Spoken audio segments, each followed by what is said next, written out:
Hello all. So this third video is going to be a brief overview of some of the protocols that are being put in place because of the pandemic that we are experiencing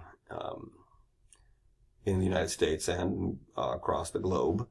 We have some guidelines that I'm sure most of you have heard, through your friends, through formal avenues of communication between the school and students.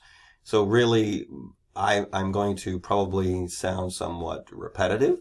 You've heard this, but I do encourage you to watch this video until the end.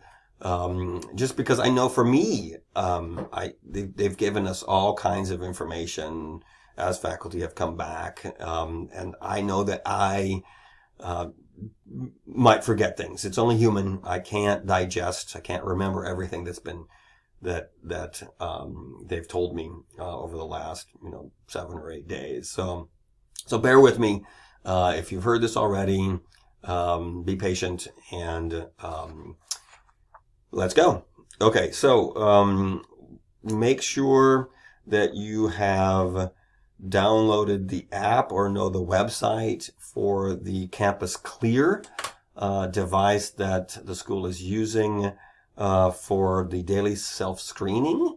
You'll need to make sure you take your temperature every day, and that if everything's good to go, then obviously you can come on campus, you can go to your classes, go to the library, do whatever you do.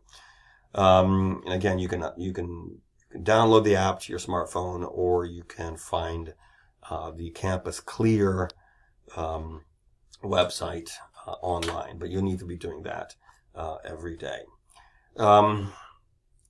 This is obvious. I don't think I need to say this.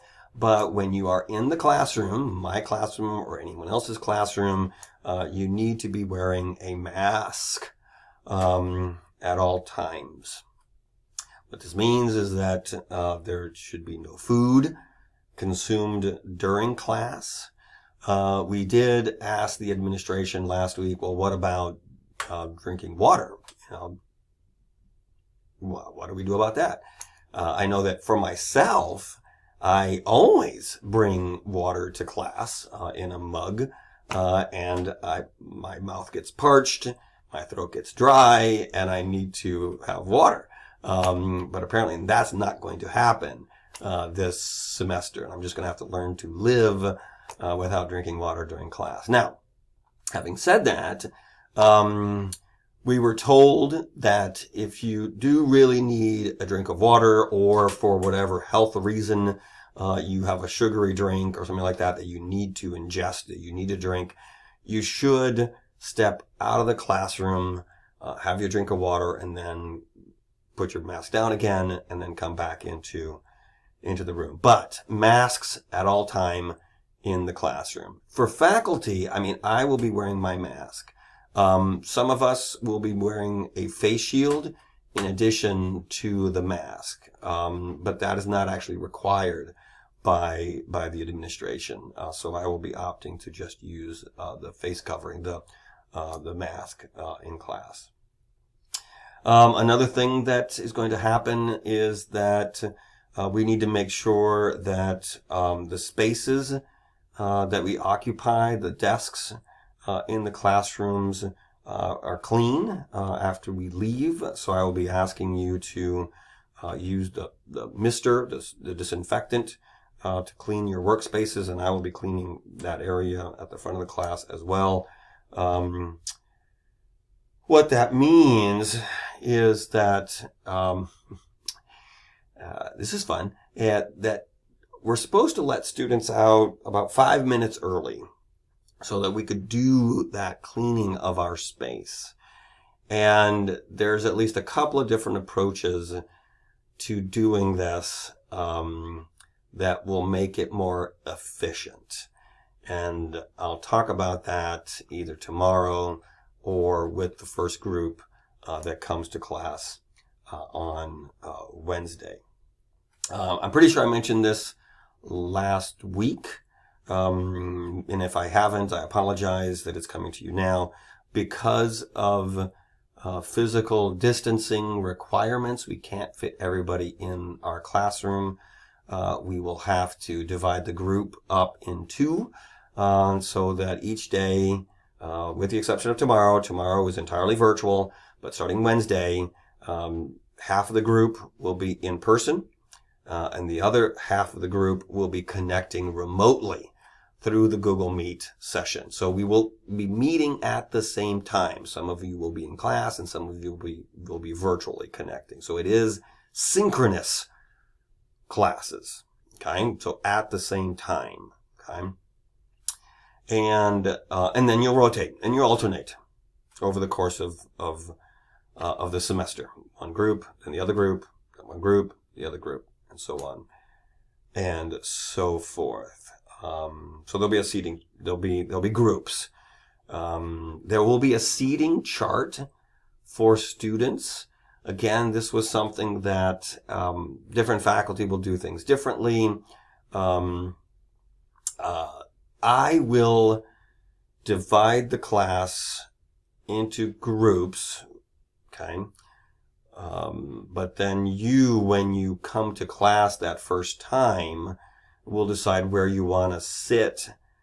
And that will be where you sit for the foreseeable future. Let's put it that way, for the foreseeable future, so that I have a seating chart in case someone actually gets sick, okay, and they need to do contact tracing, okay. So that's why there's going to be a seating chart for students in the classes, okay.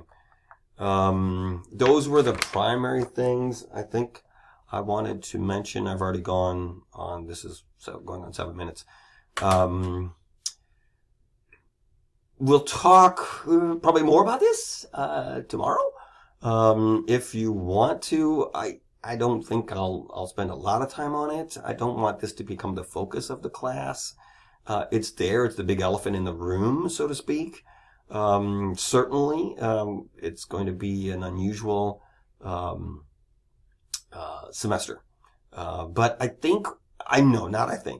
the more I put thought into this, I know it can be done, and I know it can be done well.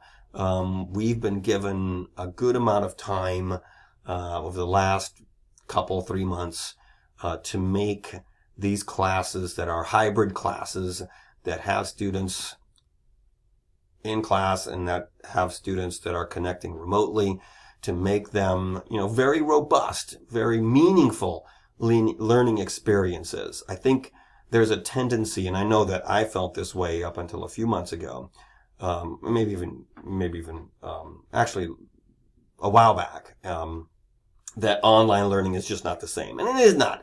It's fundamentally different than in-person learning. But that doesn't necessarily mean that it is of lesser quality. It's qualitatively different, but not necessarily quantitatively different, in the sense that, that you learn less. I think I'm convinced that you can have a very powerful learning experience in any class that's online, just as you can have a powerful learning experience in any class that's in person. I think a lot of it will depend on the attitude that you bring to class. If you're open-minded, if you don't come in thinking, oh crap, I gotta do my distance learning today, yeah, Google Meet, so on and so forth. If you come in with the right attitude, if you come in open-minded, that yes, I am going to learn. There might be some glitches, especially tech glitches, but we'll work our way through that, and we'll make it work. I mean, I know that I've poured, hours and hours and hours into trying to figure out how best to construct this class. And to make it into something that is very, very strong, that's very, very much a learning experience for you. Will we have to adapt? Will we have to adjust? Yeah, sure. and we'll do that together. I will not make decisions unilaterally. I will seek your input into how we might move forward depending on the challenges that we face over the course of the term. So rest assured that we'll adjust if necessary. Rest assured that I've given this a lot of thought.